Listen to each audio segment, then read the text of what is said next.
নমস্কার বন্ধুরা, এসএস দাস কিচেনে আপনাদের সকলকে স্বাগতম। আজ নিয়ে চলে এসেছি রাঙালুর জল ভরা পান্তুয়া।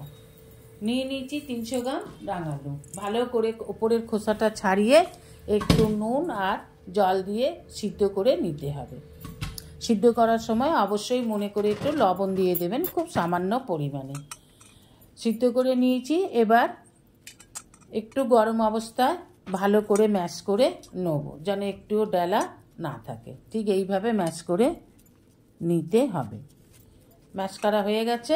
এবার অল্প অল্প ময়দা দিয়ে একটা ডো বানিয়ে নেব। ডোটা যে বানিয়ে নেবেন বা বানাতে হবে, রুটির মতো শক্ত করে বানাবেন না, অবশ্যই একটু নরম থাকবে। একটু নরম করে বানাতে হবে। এবার অল্প অল্প ময়দা দিয়ে একটা ডো বানিয়ে নিলাম। এইভাবে খুব ভালোভাবে মেখে একটা ডো বানিয়ে নেবেন, যেন একটু ডালা না থাকে। এইভাবে দেখুন আমি ডোটা বানিয়ে নিয়েছি। এবার দিয়ে দেবো একটা ঢাকা। এবার ওভেনে বসিয়ে দেবো একটা সসপ্যান। দিয়ে দেবো 1 বাটি চিনি, ওই বাটিরই 4 বাটির জল। 1 বাটি চিনিতে 2 বাটি জল, কিন্তু আমি যেহেতু একটু খেজুর গুড় দেবো তাই জলটা আরও 2 বাটি দিয়ে দিলাম। দিয়ে দেবো 200-300 মতন পাটালি গুড়। এটা মেল্ট হয়ে জলের চিনির সাথে মিশে যাবে, এই জন্য জলটা একটু বেশি দিলাম। আপনারা যে রসটা বানাবেন, আপনারাও যেরম বানাবেন যতটা পরিমাণ সেই বুঝেই রসটা বানিয়ে নেবেন। এবার এই ডোটা থেকে লুচির থেকেও ছোট একটা লেচি কেটে নিয়ে আগে হাতে গোল পাকিয়ে নিন। তারপর ওর মধ্যে একটা নকুল দানা ভরে দিয়ে আবার গোল পাকিয়ে নিন। ঠিক এইরকম। যেসব বন্ধুরা আমার চ্যানেলটিকে সাবস্ক্রাইব করে আমার পরিবারের সদস্য হয়েছেন তাদের অসংখ্য ধন্যবাদ। যারা এখনও আমার চ্যানেলটিকে সাবস্ক্রাইব করে আমার পরিবারের সদস্য হননি, তাদের কাছে অনুরোধ রইল আমার চ্যানেলটিকে সাবস্ক্রাইব করে আমার পরিবারের সদস্য হওয়ার জন্য। যেসব বন্ধুরা আমার চ্যানেলটির আজ প্রথম দর্শক, প্রথম দেখছেন, তাদের কাছে অনুরোধ রইল আমার চ্যানেলটিকে সাবস্ক্রাইব করে আমার পরিবারের সদস্য হওয়ার জন্য। এইভাবে নকুলদানা দিয়ে ছোট ছোট লেচি করে আমি ছোট ছোট গোল পাকিয়ে নিলাম।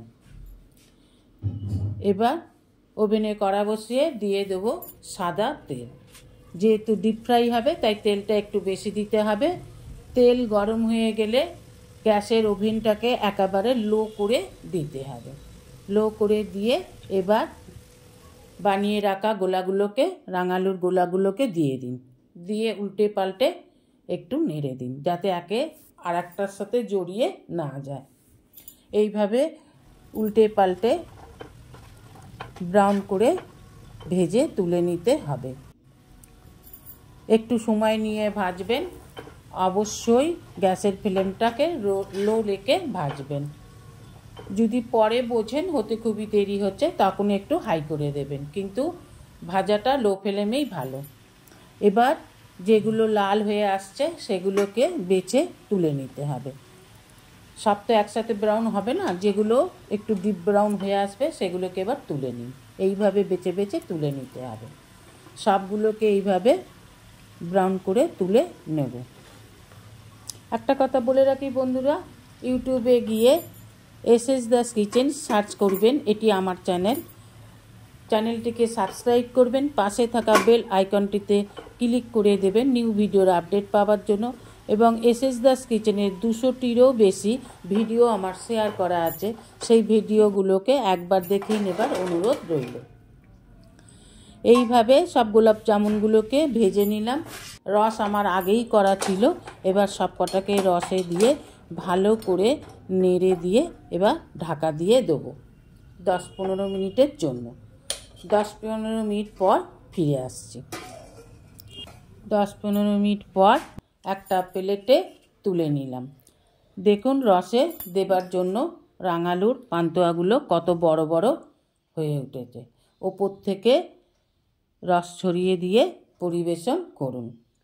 দেখতেও যেমন সুন্দর হয়েছে, খেতেও সুস্বাদু হয়েছে।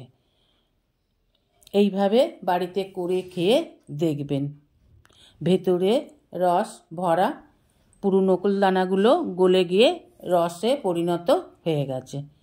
দেখুন রস ভরা পান্তুয়া তৈরি, রাঙালুর রস ভরা পান্তুয়া। করে খেয়ে দেখবেন, অবশ্যই কমেন্ট করে জানাবেন কেমন হয়েছে। ভিডিওটি ভালো লাগলে অবশ্যই একটা লাইক, কমেন্ট, সাবস্ক্রাইব করার অনুরোধ রইল। পাশে থাকা বেল আইকনটিতে ক্লিক করে দেবেন নিউ ভিডিওর আপডেট পাওয়ার জন্য। সবাই ভালো থাকবেন।